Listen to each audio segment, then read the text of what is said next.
timagambirana zimene tingapangitse kuti mtundu wathu wachichewa kale wamphamvu masokonekera kotero kuti zokambirana zathu tafunika kwambiri nkhani ya chikondi ngati mtundu tiyenera kukhala achewa okondana ololerana komanso kusasunga mangawa ngakhale pena takhala kuti tasomana tochita koma ngati mtundu tiyenera kukhala pambana. Ndeno pamkumano umene kunena kuti Malawi Chewa Heritage ndeno utangotiphotokozerani zikusiyana bwanji ndi Chewa Heritage? Okay, zikusiyana kwambiri Malawi Chewa Heritage ndi chefu chifukwa chonena kuti pali makeses ochuluka ndi mboni kuti makeses ambiri amene ali m'makoti kumasonkhani zimene zili makoti amiyambo kwa traditional authorities zimaonetseratu kuti chefu zikuthandiza mtundu wachewa kuno ku Malawi. Malo mwake imadzuka nthawi yokhayoka yakulamba sermon komanso imadzuka nthawi kwina kuchitika maliro kapena masangano za maufumu ngati zimenezo timaona kuti bungwe limasumika kwa zimenezo kwambiri koma silikhala pasi ndikuyang'ananso kuti m'bale wathu uli bwanji nanga anthu m'midzi akukhala bwanji nanga mavuto anga ndi otani miyoyo yawo ikuyenda bwanji pokhaso ife alimi kodi nkhani ya ulimi achewa pokhala ndiye timayikapo kwambiri mtima achewa akukhala bwanji m'midzi amadandaula ali bwanji zinthu ngati zimenezo zimene ifeyo tikupanga tikufumika kwambiri tikendi bungwelo la mphamvu ku Malawi limene likuyimira achewa kuno ku Malawi ngakhale apa pamutha kuona kuti mavuto angapo amene akhala kuchitika gawo ndisanabwerepo kuno ku Malawi kuti akathane ndi mavuto achewa kuno ku Malawi soneza kuti ndife eni ake amene akuno ku Malawi amene tingathe kupanga mavuto akuno ku Malawi ndikuwathetsa ngakhale anthu yegawaunda alibe failo iliyonse imene adakambako nkhani yakuza ndi ku Malawi koma sikuti si m'bale wathu ndi m'bale wathu tikuvomereza koma pali zofoka zikuluzikulu zimene ngati mtundu ngati sitikuona tikutenga mtundu wathu tikukwirira kudzenje kapena kumatope kapena kudziwe kumene sitingakakugoleso ndino kufotokoza kwanu izi zikutanthauza kunena kuti mamemba anu Malawi Chewa Heritage samapita kumakaika kumene kumapezeka ifeyo kwaufuna azipita ngati kuli phindu atha kupita koma kwenikweni ife tikufuna kuti achewa tidzikumana kuno ku Malawi chifukwa kunoko ana athu ang'onoang'ono amene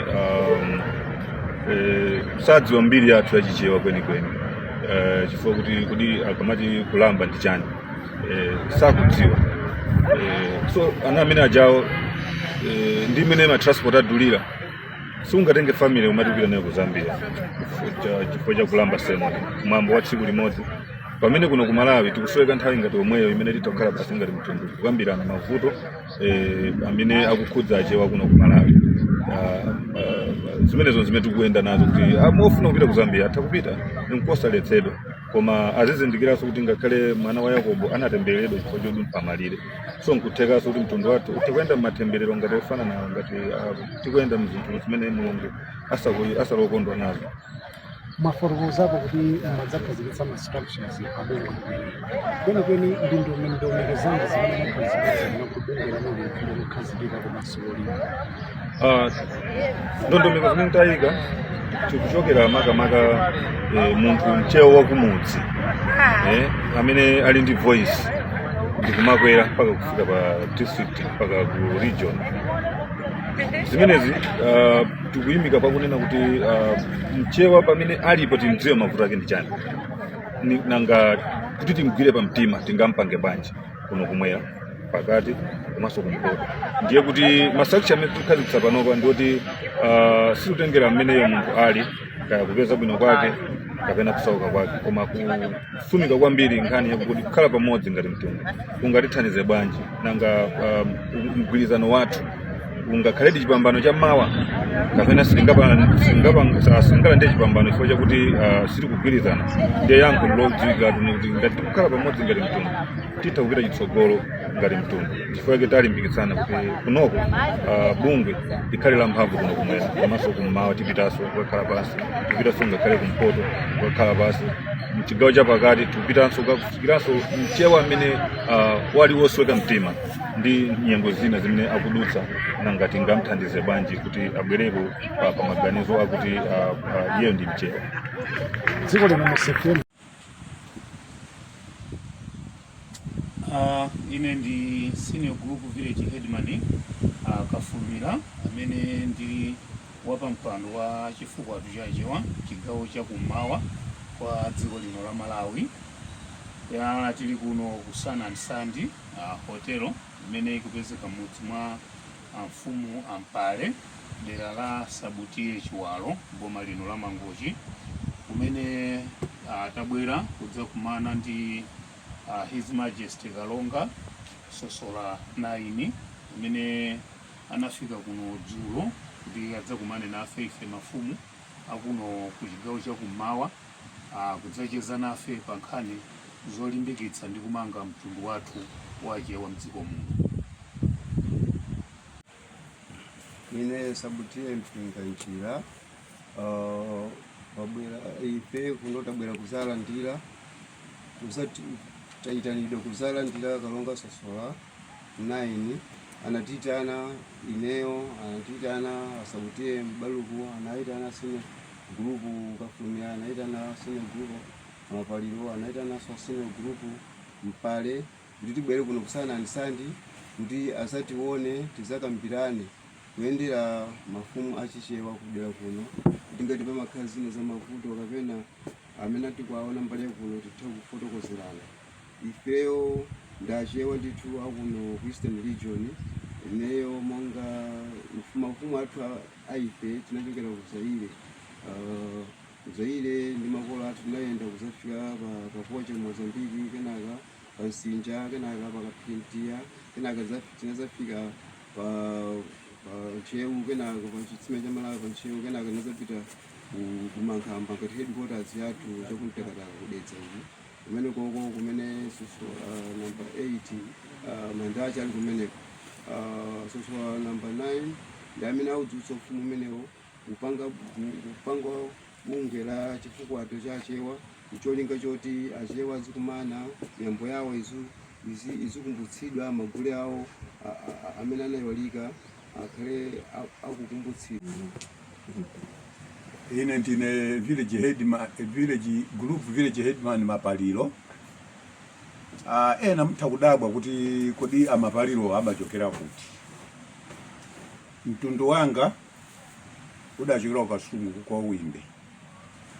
Tachoka kwa Uwimbe dakhala ku Matowe kudedza mbali malire mwa Salima ndi Dedza.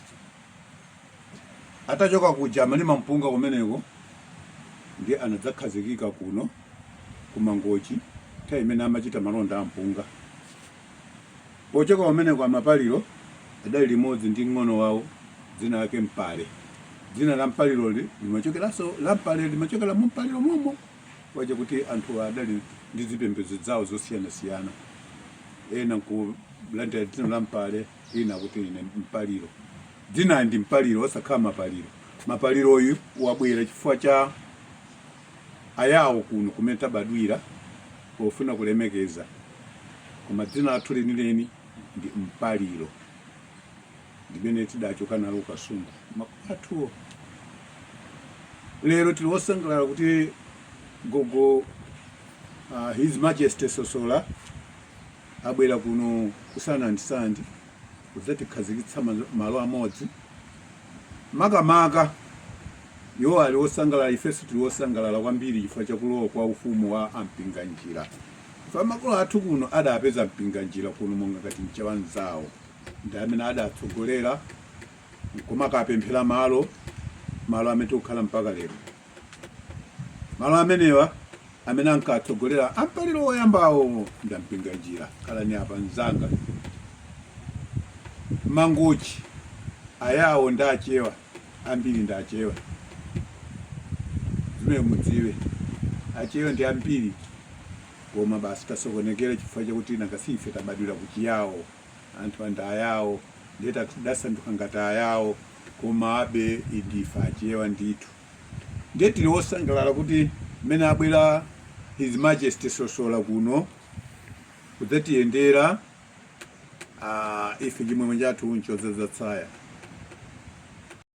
makamaka ife tiwosangalala makamaka mudzi mwanga mwa Mapaliro kuti tikhala ndi mfumu yathu yachewa timakhala wodandaula kuti ifeyo mtundu wathu weniweni ndi uti, chifukwa ayawo akafuna kusankhana amasankhana okhaokha ife amati awa anyasa awa, akati anyasa ndiye kuti ndi achewa.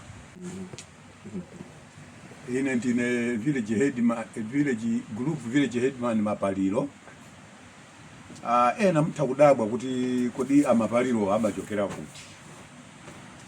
Mtundu wanga udachokera kukasungu kwa Uwimbe. Techoka kwa Uwimbe ndakhala ku Matowe kudedza mbali malire mwa Salima ndi Dedza. Atachoka kuja malima mpunga kumeneko ndiye anadzakhazikika kuno kumangochi nthawi imene amachita malonda ampunga. Pochoka kumeneko Amapaliro adali limodzi ndi ng'ono wawo dzina lake Mpale. Dzina la Mpaliro limachokeranso la Mpale limachokera mu Mpaliro momwe, wacha kuti anthu adali ndi zipembedzo zawo zosiyanasiyana. Ena kulandira dzina la Mpale, ina kuti ine Mpaliro. Dzina ndi Mpaliro osakhala Mapaliro. Mapaliro uyu wabwera chifukwa cha ayawo kuno kumene tabadwira pofuna kulemekeza, koma dzina lathu lenileni ndi Mpaliro limene tidachoka nalo kukasungu makwathuwo. Lero tili wosangalala kuti gogo His Majesty Sosola abwera kuno kusana ndi sandi kudzatikhazikitsa malo amodzi. Makamaka yo ali wosangalala, ifeso tili wosangalala kwambiri chifukwa chakulowa kwa ufumu wa ampinganjira. Ife makolo athu kuno adapeza mpinganjira kuno monga ngati mchawanzawo, ndi amene adatsogolera kumakapemphera malo amene tikukhala mpaka lero. Malo amenewa amene ankatsogolera Ampaliro oyambawo ndi ampinganjira. Khalani apa mzanga mangochi ayawo ndi achewa, ambiri ndi achewa. Zimene mudziwe achewa ndi ambiri, koma basi tasokonekera chifukwa chakuti nangasi ife tabadwira kuchiyawo, anthu andi ayawo ndiye tasanduka ngati ayawo, koma abe ndife achewa ndithu. Ndiye tili wosangalala kuti mmene abwera His Majesty Sosola kuno kudzatiyendera ife chimwemwe chathu nchodzaza tsaya. Makamaka ife tili wosangalala makamaka mudzi mwanga mwa Mapaliro kuti tikhala ndi mfumu yathu yachewa timakhala wodandaula kuti ifeyo mtundu wathu weniweni ndi uti, chifukwa ayawo akafuna kusankhana amasankhana okhaokha ife amati awa anyasa awa, akati anyasa ndiye kuti ndi achewa. Basi ine ndili pano asabutiye ya Mbaluku. Choyamba toza Kalonga Sosola amene wabwera pano zati yanjanisa ife mafumu akuno. Ifeyo tinalibe asogoleri oti yanjanisa ngati tayambana nimangokhala osayankhulana osapanga chani, koma lero taona cha mtengo wapatali Kalonga Sosola wabwera kuno kuzayanjanisa mtundu wawo osonya zoti pano kulizano umene wati yanjanisa Kalonga. Ife tili wokondera kwambiri. Ndiye kubwera kwa Kalonga ife tinasokera tinalibe mtundu woti tilowera kuti kapena tilowera kuti. Ife achewa timangodana zinthu zina zake zosayembekezera kudana kuti tiyanjane osayanjana chifukwa choti tinalibe sogoleri. Koma pano pamene wabwera sogoleri Kalonga ife tili anthu osangalala kwambiri chifukwa chosonya zoti ife ngati anthu akutida ife tinaliwo anthu otida kwambiri chifukwa tinalibe kosogola kwambiri.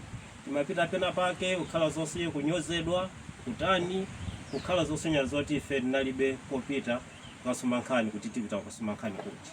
Koma pano pamene wabwera Kalonga Sosola amene ndithu akuyenda ni galimoto yawo kusata mtundu wawo mpaka tabwera pano pasana ndi sande chifukwa chosonya zoti panopo kulumikizana achewa na feso ifeyo amene tili kuno kumangochi tifukulana kuti achewa wonse tikakumane pa 22 kukaveka ufumu wa Kalonga kuti na feso wonse amene tili kuno kumangochi tikakhale limodzi mosonyeza zoti ifeyo ampinganja asabutiye mpinganjira asabutiye m'baluku akafulumira osogolera mafumu nde mapalironso akhalemo nampale womwe namene ali de adela lino la Sandani Sun. Ife tili wosangalala chifukwa chosonyeza zoti ifeyo panopo tinali wokwirana koma pano tayanjana tikusangalala tonse chifukwa zoti pamene tizipita tikhala zoti Kalonga Sosolo atiyanjanisa kuti ife tizikhala anthu achikondi mnthawi zili zonse zikoma.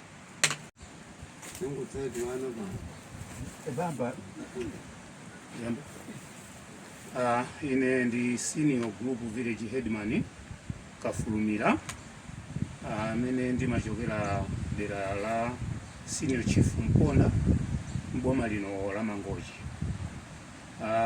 Ndinenso amene ndili ngati wapa mpando wa chifukwatu cha Chewa mchigawo cha kummawa kwa dziko lino la Malawi kumene kumatenga maboma a Zomba, Machinga, Nchewu, Balaka ndi Mangochi. Tili kuno ku Sandani kumene His Majesty King Kalonga Sosolo 9 anabwera kuti adzakumane nafe ife mafumu akuno ku chigawo cha kummawa makamaka chifukwa cha mwambo umene uli patsogolo pathu umene wangoyerekezedwa kuti udzachitika pa 22 Novembala chaka chino, komano ndi mphamvu ya muno wake Mulungu izi zonse nzotheka chifukwa chosatheka ndife chimatheka ndi muno wake Mulungu. Ndine wokondwa kwambiri potengera kuti kunakhala kukoma mtima kwa Kalonga Sosolo 9 kundisankha ine kukhala wapa mpando wa chifukwatu chigawo chino cha kummawa.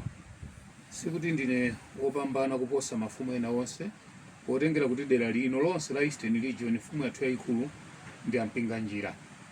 Dzina la mpinganjira silidzakhala loyiwalika pakamwa pathu potengera kuti ndi amene ali kholo la ife achewa onse amene timachoka kuno ku Eastern Region.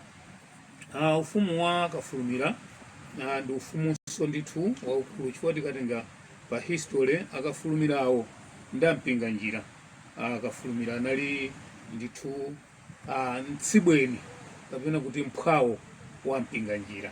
Kotero kuti ufumu wa Kafulumira ndi waukulu potengera kuti akafulumirawo kunoko amatchedwa akafulumira chifukwa chakuti atabwera makolo ndi miyambo yathu ya Gule Wamkulu dzinali ndi Akafulama, koma lidasintha kuchoka pakafulama kufika Kafulumira chifukwa chakuti wanthu amati akamadutsa pakafulama amagwidwa kupita kudambo katsekera kuti ani ndi amanena kuti mudzikafulumira pamalo paja anthu aja ngagule ndi akakupititsani kudambwe chifukwa chake padabwera dzina la Kafulumira. Kotero kuti ineyo ndine Kafulama amene abale anga ena akafulama alipo ku Mtakataka ku Mankhamba, komanso pala Kafulama ku Mchinji amene pano powasankhidwa kukhala sabutiye, komanso tili ndi akafulama ku Chikwawa kwa Paramount Chifulundu. Soneza kuti ndithu ndi mtundu waukulu komanso ndi ufumu waukulu, koma ifeyo ndife wosangalala tsopano takupezani kuno kwa Mpale. Tikudziweni ndinu ndani paja? Ndina Viliati Mpale village Mangochi Mampipe. Viliatiwo koma makamaka muli ndi udindo wanji mudzi muno? Udindo muno ndi na mfumu Mpale oyang'anira dera la kuno. Zikomo kwambiri. Makamaka kubwera kwathu ife kuno tabwera chifukwa cha kudza kumana ndi His Majesty King Kalonga Sosolo 9 amene anabwera kudza kumana nafe. Ndi sindidziwa kuti mwalandira bwanji Kalonga Sosolo amene afika kuno ku Sandani. Ineyo ndalandira bwino ndiponso ndanyadira chifukwa choti ndakumana nawo mwana wathu Sosolo kudzaona mtundu wa Achewa kuti tizigwirizana tiyanjane Achewa. Zikomo kwambiri. Mmene tili pano tikutha kuona apa tili mpachidi kuti mmene His Majesty Kalonga Sosolo 9 abwera kuno anachiona kuti chinthu cha mtengo wapatali kuti tisangochoka tisadamve pang'ono mbiri ya phiri limeje, chifukwa timangomvetsedwa kuti phiri lija lili pakatikati pa madzi koma limapezeka ku Sandani chifukwa chake tinabwera. Ndi zionetsa kuti mbali yayikulu tambomveko pang'ono nthawi inake mwina kutsogolo kuno mpata ukadzapezeka tidzakonda kuti mwina titabwera ngati mmene tabwereramu kuti tidzapeze mwayi oyenda ndi ukafika pamene paja tinene kuti pamenepa pali mtunda wautali bwanji ukafika paphiri paja. Koma mtunda atusuti wautali nangasi maboti akamakhala ainjini omwe apamene apasana asandipo mpano amatheka anthu kubuka ndikupita umene paja masipa amatenganso nthawi kubwerera ndipo chinthu sopakongola kwambiri kuti moti azungu akabwera pano dera lawo limene amapita kokawoyang'ana ndi kumene. Ayi tathokoza kuti mudatilongosolerapo amfumu ampale tachita nanu chidwi ndi malongosoledwe anu ungotipoti ulendo unanga ukhala wadzidzidzi komanso kuti Kalonga Sosola ali ndi ntchito zambiri zoti akagwire mmene kwachamu koma mwapaderadera tikuthokozeni kuti munasiye ntchito zanu ndi kubwera kudzakhala nafe komanso potengera kuti ndinu mmodzi mwa mafumu achichewa amene amachokera kuno ku Mangochi komanso chigawo chakumawa kwa dziko lino la Malawi. Tathokoza mfumu kuti munalola kuti ticheze nanu kanthawi kameneka komanso kuti Kalonga Sosola namba 9 His Majesty adzimvere wokha mmene mbiri ya phiri limeneli la Mbwadzulu mbiri yake mmene ilili. Zikomo kwambiri mukhale ndi tsiku lopambana. Ayi tathokoza kutsogolo kwenekweneko kupezeka phiri kodi phiri limeneli mmaliti dzina lake ndani? phiri limeneli timati dzina lake ndi Mbwadzulu kumeneko ndi Mbwadzulu. Chabwino phiri limeneli mungatifotokozereko pang'ono mbiri ya phiri limeneli kuti tikudabwa kuti phiri likupezeka pakatikati pa nyanja kuti ndiye kuti phirilo kuyambira kale lonse nyanja idali chonchi kapena mutiuza zotani za phiri la Mbwadzulu? Phiri la Mbwadzulu limeneli phirilo nyanjayo chito kubwera kunoko koma inali ndithu mbali yakwamweko uko moti mtundu wina wachewa othera mmene mudza mandapeso ena ali mmene mudza mafumu ndiyena ali mmene mudza moti muli zinyama zosiyanasiyana. Tene tinene kuti kumene kuja anthu amapitako ndi ukacheza mwina ukaona mmene malo aja alili komanso kuti malo amene aja ndi akulu motani? Malo amene adzatu ndi akulu kwambiri chifukwa adera sakutsidya la uko kunyanjako kuseri kwakeko phirilo kuli anthu somwe kudzasama kumana momwemo akunonsa ambiri yakuno amakupananso momwemo ndilalikulu kwambiri moti muli zinyama nkhongoni zili mmene mudza soba zosiyanasiyana zili mmene mudza zindongo zambiri zili mmene mudza njoka za mizimu mutoka zipezanso mmene kudza atunso amapita. Kwambiri kwake mmene mujamo timamva kuti akuti mudali midzi imene amakhala mungatifotokozepo mwina midzi iwiri kapena itatu mwa midzi imene idakhalapo phiri imene la Mbwadzulu? Midzi imene idza uku kuli afumu amakawa ndi amene amakhala umene kuja manda wawo sali mmene muza amfumu ampalenso manda wawo ali mmene muja uku ulenda akwa Chindongo manda wawo ali mmene kuja uku kwa amayi Eugeni aba ulande uku kwa Mang'umbi afumu amang'umbi manda wawo ali kumene kuja tingoti kadera kamene kuchokera kumene kumweraku mapita mpaka kumpoto manda wawo ali mmene muza anthu ena ankakhalabe mmene muza koma kabweredwe kwa madziwa ndimene amakhala ngati anthu akusundasunda mobwera kumtundako. Kalonga Sosola 9 chifukwa makolo athu amatiuza kuti ifeyo tungakhale mmene timachoka kumtakataka kumankhamba koma kholo lathu lenileni adali Sosola amene anaphedwa ndiye atathawa anthu aja adamwazikana koma kutsogoloko pangatenge nthawi bwanji idzafika nthawi imene Mulungu adzakuyanjanitseni kukukumanizani. Zoonadi kuchokera 2022 ndi mmene tamba kudziwana ndi His Majesty Kalonga Sosola 9 mpaka mmene amakhazikitsa bungwe limeneli la chifukwatu chachewa limene kwambiri kwake latipatsa kauniuni woti tisiye kumapanga maganizo kumachita maganizo omapita ku Zambia kuti tidzikachita mwambo wakulamba potengera kuti ku Zambiako mkutali komanso Kalonga Gawaundi ndi mwana wache mwali awo asosola kotero kuti zimachitika potengera kuti kuno tinalibe mfumu yathu. Tsono mtundu ukakhala opanda mfumu opanda mtsogoleri umakhala obalalika chifukwa chake timapita ku Zambia. Monga ineyo ndayendako ndithu kawiri konse, wampinga njira ndi amene apita kochuluka koma palibe chimene tapindula. Koma lero lino kubwera kwa Kalonga Sosola 9 taona kusintha kwambiri chifukwa sipamatha mwezi asadabwere kudzationa kuno ngati ana wawo komanso ngati azibale wawo, komanso potengera kuti ifeyo ndiyenda aphiriwo. Chifukwa chake ufumu umene utaulandira ndi manja awiri kuti ukhale ufumu wovomerezeka komanso ndife wokozeka ukachita nawo china chilichonse chimene chakozedwa pa ufumu umenewu. Kotero kuti kunoko mafumu tilipo ambiri kuno kumangochi 70% ya mafumu amene ali kuno kumangochi ndachewa. Timapezeka dera lina lililonse tiye wina aliyense amene ali kumangochi kuno muli mafumu ambiri. Monga tikapita kwa senior chief Makanjira kuli Amakunula, kuli Achilinda, kuli Kasankha, tikafika kwa Namavi kuli Akadango, kuli Ampundi, kuli Amwanjati, kuli Afowo ndi mafumu ena ambiri kumeneko. Tikafika kwa Chowe kuli Asabutiye Mbaluku, kuli senior group village headman Masi, komanso Achembe, kuli Amakunulanso kumeneko. Pafupifupi dera lina lililonse ku sitingayiwalenso kwa senior chief Chimwala kulinso mafumu kumene kuphatikiza Mwatakata. Mwatakata ndi mfumu yakalekale adalowa ufumu 1960 1980 ndi imene awapatsa kukhala gurupu, komano nzomvetsa chisoni kuti mpaka na lero Mwatakata adakalipa mpando wa group village headman.